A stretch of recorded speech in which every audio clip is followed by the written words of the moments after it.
नमस्कार मित्रों, आज के प्रशिक्षण सत्र में हम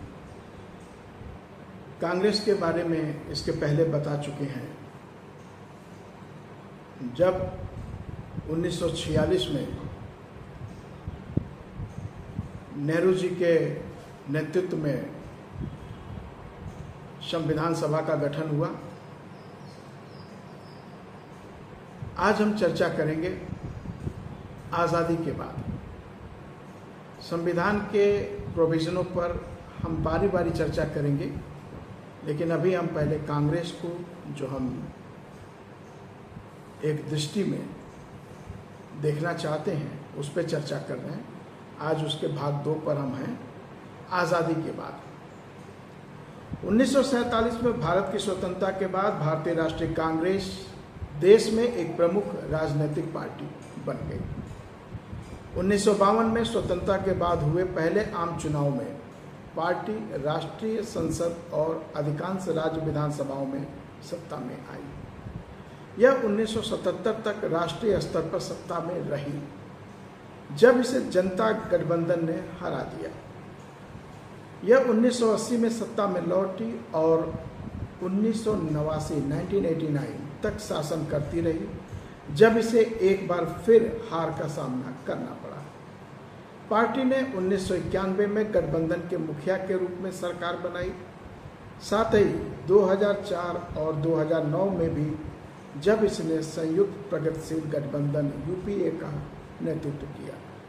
इस अवधि के दौरान कांग्रेस अपनी सामाजिक नीतियों में केंद्र वामपंथी बनी रही, जबकि लगातार समाजवादी से नव उदारवादी आर्थिक दृष्टिकोण की ओर बढ़ रही थी।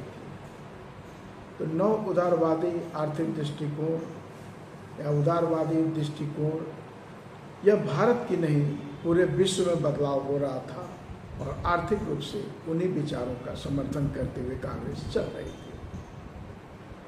विश्व में LPG and liberation, privatisation, globalisation, उदारीकरण, निजीकरण और भूमंडलीकरण की संकल्पना चल रही है और भारत भी उसी संकल्पना में वर्तमान में भी चल रहा है। इसके लाभ और हानि हैं, वो हम फिर चर्चा करेंगे। जहाँ चीज़ें होती हैं वहाँ पक्ष और विपक्ष दोनों बनता है, वो हम देखेंगे।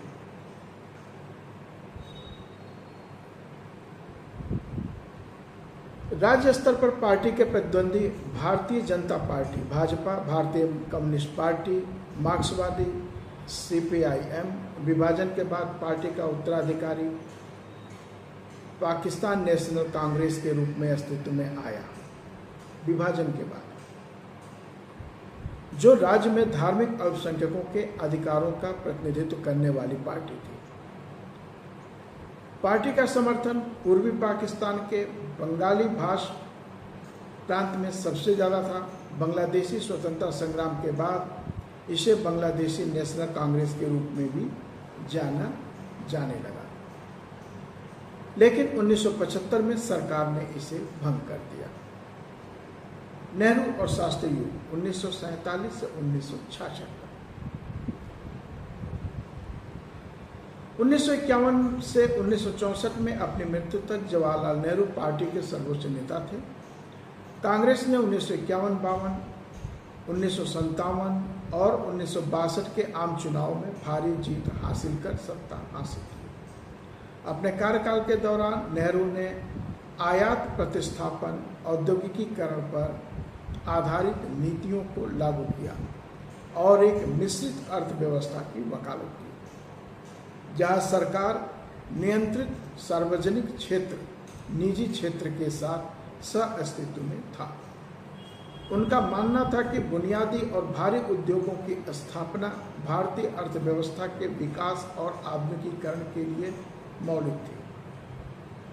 नेहरू सरकार ने मुख्य रूप से प्रमुख सार्वजनिक क्षेत्र के उद्योगों, इस्पात, लोहा, कोयला और बिजली में निवेश को निर्देशित किया। सब्सिडी और संरक्षणवादी नीतियों के साथ उनके विकास को बढ़ावा दिया। नेहरू ने धर्मनिरपेक्षता, राज्य संचालित औद्योगिकीकरण के आधार पर समाजवादी आर्थिक प्रथाओं और एक गुट निरपेक्ष और गैर टकराव वाली विदेश नीति को अपनाया। शीत युद्ध के दौरान गुट निरपेक्षता की नीति का मतलब था कि नेहरू को भारत के औद्योगिक आधार को शून्य से बनाने के लिए पूर्वी और पश्चिमी दोनों ब्लॉकों से वित्तीय और तकनीकी सहायता प्राप्त हुई।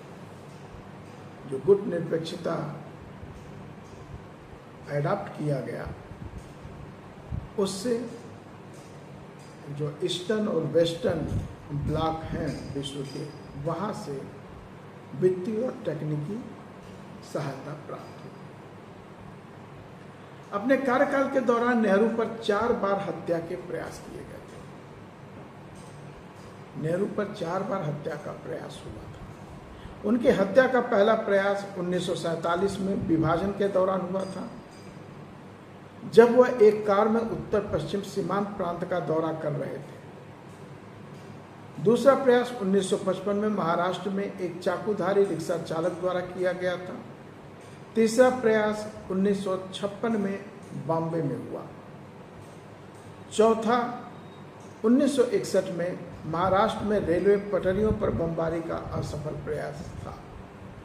अपने जीवन के लिए खतरों के बावजूद नेहरू अपने आसपास अतिरिक्त सुरक्षा कर्मियों को रखना पसंद नहीं करते थे और यातायात को बाधित करने वाली उनकी हरकतें पसंद नहीं करते थे। के कामराज नेहरू के जीवन के अंतिम वर्ष के दौरान 1963 में अखिल भारतीय कांग्रेस कमेटी के अध्यक्ष बने। इससे पहले वे 9 साल तक महाराष्ट्र राज्य के मुख्यमंत्री रहे थे। कामराज कांग्रेस के भीतर दक्षिणपंथी नेताओं के एक समूह सिंडिकेट के सदस्य भी रहे थे। दक्षिणपंथी में राइट हैंड, जो वाम दल और दक्षिणपंथी कहे जाते हैं। वाम दल यानी लेफ्टिस्ट और दक्षिणपंथी मीन्स राइटिस्ट। तो कामराज राइटिस्ट विंग, जिसको सिंडिकेट कहा जाता था, उसके सदस्य भी रहे थे। 1962 के भारत चीन युद्ध में हार के बाद 1963 में कांग्रेस की लोकप्रियता कम हो गई। पार्टी को पुनर्जीवित करने के लिए कामराज ने नेहरू के सामने कामराज योजना का प्रस्ताव रखा, जिसमें 6 कांग्रेस मुख्यमंत्रियों, जिनमें वे स्वयं भी शामिल थे, और 6 वरिष्ठ कैबिनेट मंत्रियों को पार्टी का काम संभालने के लिए इस्तीफा देने के लिए प्रोत्साहित किया गया। 1964 में महाधमनी विच्छेदन के कारण नेहरू की मृत्यु हो गई, जिससे पार्टी के भविष्य पर सवाल उठने लगे। नेहरू की मृत्यु के बाद 27 मई 1964 को गुलजारी लाल नंदा को अंतरिम प्रधानमंत्री नियुक्त किया गया, जो कांग्रेस पार्टी के नए संसदीय नेता के चुनाव तक लंबित थे। यानी कि जब तक नए संसदीय नेता का चुनाव नहीं हुआ, तब तक गुलजारी लाल नंदा जी कार्यकारी प्रधानमंत्री बने रहे। नेहरू को सफल बनाने के लिए नेतृत्व की होड़ के दौरान मोरारजी देसाई और लाल बहादुर शास्त्री के बीच वरीयता थी। आखिरकार शास्त्री को अगले संसदीय नेता के रूप में चुना गया। यानी नेहरू जी का वारिस उत्तराधिकारी यानी प्रधानमंत्री के रूप में मोरारजी देसाई और लाल बहादुर शास्त्री के बीच में कंपटीशन था और शास्त्री जी को अगले संसदीय नेता के रूप में चुना गया। इस प्रकार प्रधानमंत्री शास्त्री जी बने। मोरारजी देसाई पर लाल बहादुर शास्त्री की जीत सुनिश्चित करने के लिए कामराज को व्यापक रूप से किंग मेकर के रूप में श्रेय दिया गया। प्रधानमंत्री के रूप में शास्त्री ने नेहरू की मंत्रिपरिषद के अधिकांश सदस्यों को बरकरार रखा। टी कृष्णाचारी को भारत के वित्त मंत्री के रूप में बरकरार रखा गया था, जैसा कि रक्षा मंत्री यशवंतराव चौहान थे। शास्त्री ने स्वर्ण सिंह को विदेश मंत्री के रूप में अपना उत्तराधिकारी नियुक्त किया। शास्त्री ने जवाहरलाल नेहरू की बेटी और पूर्व पार्टी अध्यक्ष इंदिरा गांधी को सूचना और प्रसारण मंत्री नियुक्त किया। यानी श्रीमती इंदिरा गांधी जी शास्त्री जी के कैबिनेट में सूचना और प्रसारण मंत्री रहीं। गुलजारी लाल नंदा, जो उस समय भी नेहरू के भी कार्यकारिणी में गृह मंत्री थे, बीच में वो कार्यवाहक प्रधानमंत्री हुए और शास्त्री जी जब प्रधानमंत्री बने तो उनकी मंत्रिमंडल में भी वो गृह मंत्री के रूप में कंटिन्यूस कार्य किया। प्रधानमंत्री के रूप में शास्त्री जी ने नेहरू की गुट निरपेक्षता की नीति को जारी रखा, लेकिन सोवियत संघ के साथ घनिष्ठ संबंध बनाए। 1962 में चीन भारत युद्ध के बाद और चीन और पाकिस्तान के बीच सैन्य संबंधों के गठन के बाद शास्त्री की सरकार ने भारत की सशस्त्र सेनाओं के रक्षा बजट का विस्तार किया। 1965 का मद्रास हिंदी विरोधी आंदोलन शास्त्री के कार्यकाल के दौरान हुआ। 1965 के भारत पाकिस्तान युद्ध में जीत के बाद शास्त्री राष्ट्रीय नायक बन गए। उनका नारा जय जवान जय किसान युद्ध के दौरान बहुत लोकप्रिय हुआ। ताशकंद घोषणा पत्र पर हस्ताक्षर करने के एक दिन बाद 10 जनवरी 1966 को शास्त्री जी की ताशकंद में मृत्यु हो गई, कथित तौर पर दिल का दौरा पड़ने से। लेकिन उनकी मृत्यु की परिस्थितियां रहस्यमय बनी हुई है। शास्त्री जी की मृत्यु के बाद कांग्रेस ने मोरारजी देसाई के ऊपर इंदिरा गांधी को नेता चुना। यानी यहाँ भी मोरारजी देसाई को मौका नहीं मिला और कांग्रेस ने इंदिरा गांधी को अपना नेता चुना। एक बार फिर से के कामराज ने इस परिणाम को प्राप्त करने में महत्वपूर्ण भूमिका निभाई और के कामराज जी को कांग्रेस ने किंग मेकर की भूमिका दे रखी थी। पार्टी के भविष्य को लेकर कांग्रेस के शीर्ष नेतृत्व के बीच मतभेदों के परिणाम स्वरूप उड़ीसा जन कांग्रेस, बंगला कांग्रेस, उत्कल कांग्रेस और भारतीय क्रांति दल जैसी कई अलग अलग पार्टियां बनी। इंदिरा गांधी युग 1966 से 1984 तक। 1967 के भारतीय आम चुनाव में खराब प्रदर्शन के बाद इंदिरा गांधी राजनीतिक वामपंथ की ओर बढ़ने लगी। क्यों? कामराज और जो टीम थी वो राइटिस्ट विंग बन गई थी कांग्रेस के अंदर, वो जिसको सिंडिकेट कहा गया। और आज भी भारत में प्रधानमंत्री नरेंद्र मोदी के नेतृत्व में राइट विंग का ही शासन चल रहा है। तो आप उम्मीद कर सकते थे कि राइट विंग क्या चाहता है। इंदिरा गांधी राजनीतिक रूप से लेफ्टिस्ट विचारधारा की ओर मुड़ने लगी। 12 जुलाई 1969 को कांग्रेस संसदीय बोर्ड ने 4 में से 2 मतों से भारत के राष्ट्रपति पद के लिए कांग्रेस के उम्मीदवार के रूप में नीलम संजीव रेड्डी को नामित किया। के कामराज, मोरारजी देसाई और एस.के. पाटिल ने रेड्डी के लिए मतदान किया। इंदिरा गांधी और फखरुद्दीन अली अहमद ने वी.वी. गिरी के लिए मतदान किया और कांग्रेस अध्यक्ष एस. निजलिंगप्पा, गृह मंत्री यशवंतराव चौहान और कृषि मंत्री जगजीवन राम ने मतदान से परहेज किया। 1969 के मध्य में वह कई मुद्दों पर पार्टी के वरिष्ठ नेताओं के साथ विवाद में शामिल थी। उल्लेखनीय है, भारत के राष्ट्रपति के रिक्त पद के लिए आधिकारिक कांग्रेस पार्टी के उम्मीदवार नीलम संजीव रेड्डी के बजाय स्वतंत्र उम्मीदवार वीवी गिरी को उनका समर्थन और इंदिरा गांधी द्वारा भारत के 14 सबसे बड़े बैंकों का अचानक राष्ट्रीयकरण हुआ। कांग्रेस विभाजन 1969। नवंबर 1969 में कांग्रेस पार्टी के अध्यक्ष एस निजलिंगप्पा ने अनुशासनहीनता के कारण इंदिरा गांधी को पार्टी से निष्कासित कर दिया। इसके बाद गांधी ने कांग्रेस का अपना गुट बनाया, जिसे कांग्रेस आर के रूप में जाने जाने लगा। मूल पार्टी को तब भारतीय राष्ट्रीय कांग्रेस ओ के रूप में जाने जाने लगा।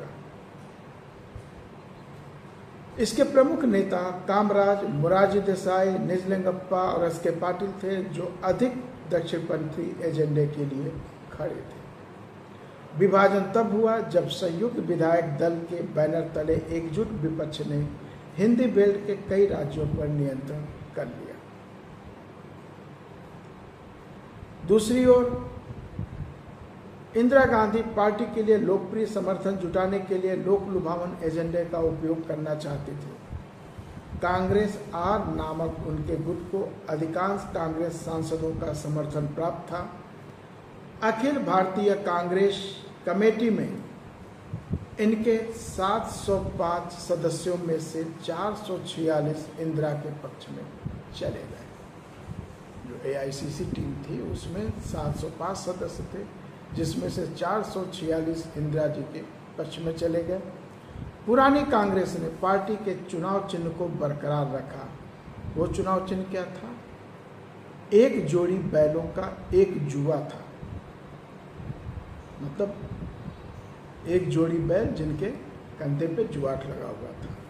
जबकि इंदिरा के अलग हुए गुट को चुनाव आयोग द्वारा पार्टी के चुनाव चिन्ह के रूप में दूध पीते बछड़े के साथ एक गाय का नया प्रतीक दिया गया था, दूध पीता बछड़ा। कांग्रेस ओ ने अंततः, ओ मीन्स जो पुरानी वाली कांग्रेस है, ओरिजिनल, अंततः अन्य विपक्षी दलों के साथ मिलकर जनता पार्टी का गठन किया।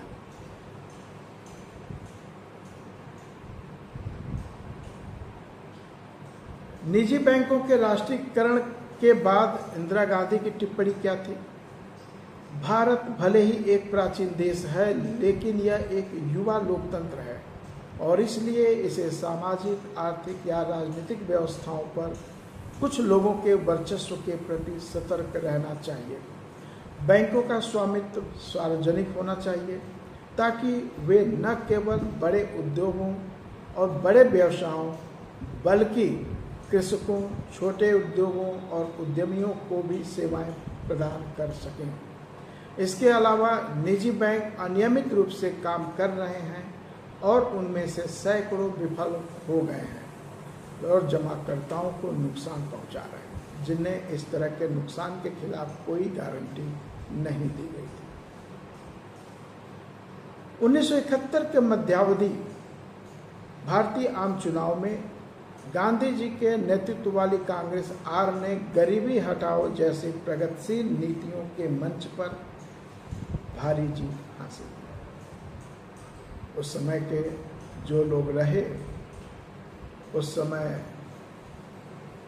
जो मध्यावधि चुनाव हुआ था, गरीबी हटाओ का नारा बहुत जोरों से बुलंद हुआ था। 1971 के चुनाव से पहले गांधी जी के नेतृत्व में कांग्रेस आर की नीतियों में रियासतों के पूर्व शासकों के प्रीवी पर्स को खत्म कर दिया गया। 1971 के चुनाव के पहले जो राजा महाराजाओं को प्रीवी पर्स मिला करता था, वो खत्म कर दिया गया और 1969 में भारत के 14 सबसे बड़े बैंकों का राष्ट्रीयकरण करने के प्रस्ताव शामिल थे। इंदिरा गांधी द्वारा प्रीवी पर्स और उपाधियों को आधिकारिक मान्यता समाप्त करने के 1969 के प्रयास को सफलता नहीं मिली। इस संबंध में संविधान संशोधन विधेयक लोकसभा में पारित किया गया, लेकिन यह राज्यसभा में आवश्यक 2/3 बहुमत प्राप्त करने में विफल रहा।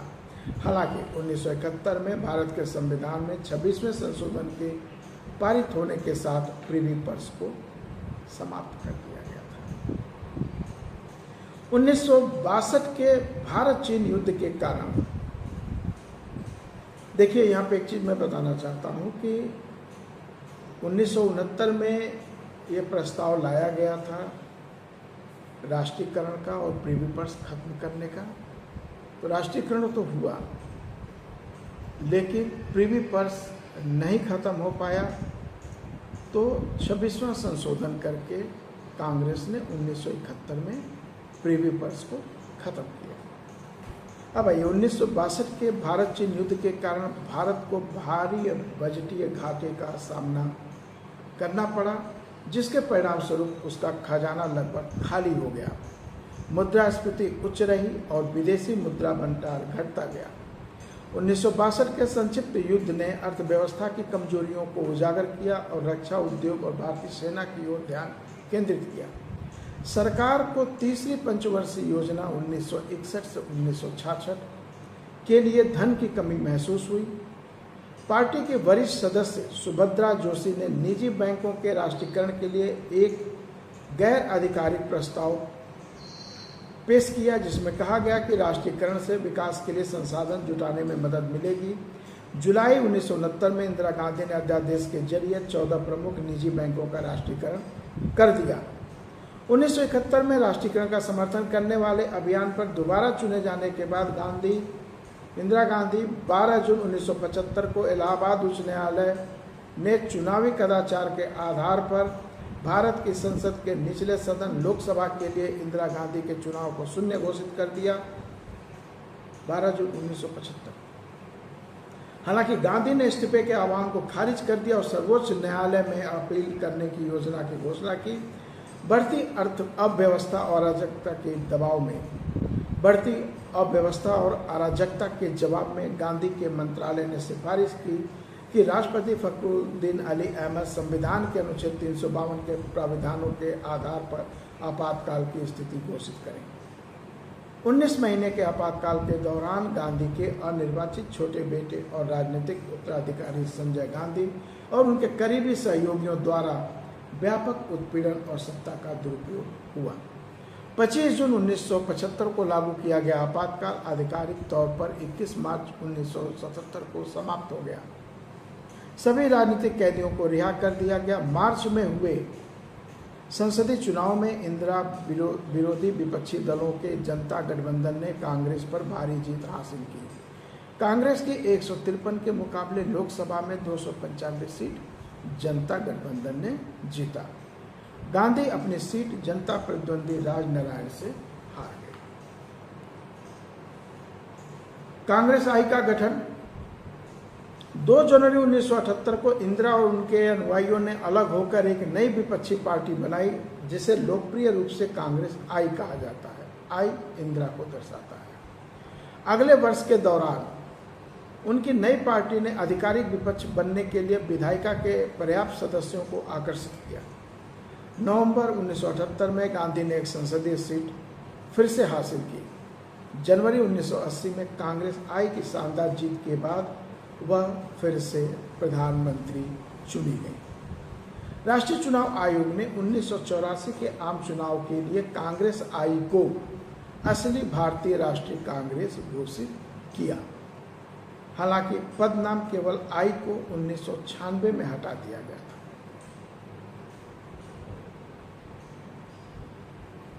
आज के लिए मित्रों इतना ही रखते हैं।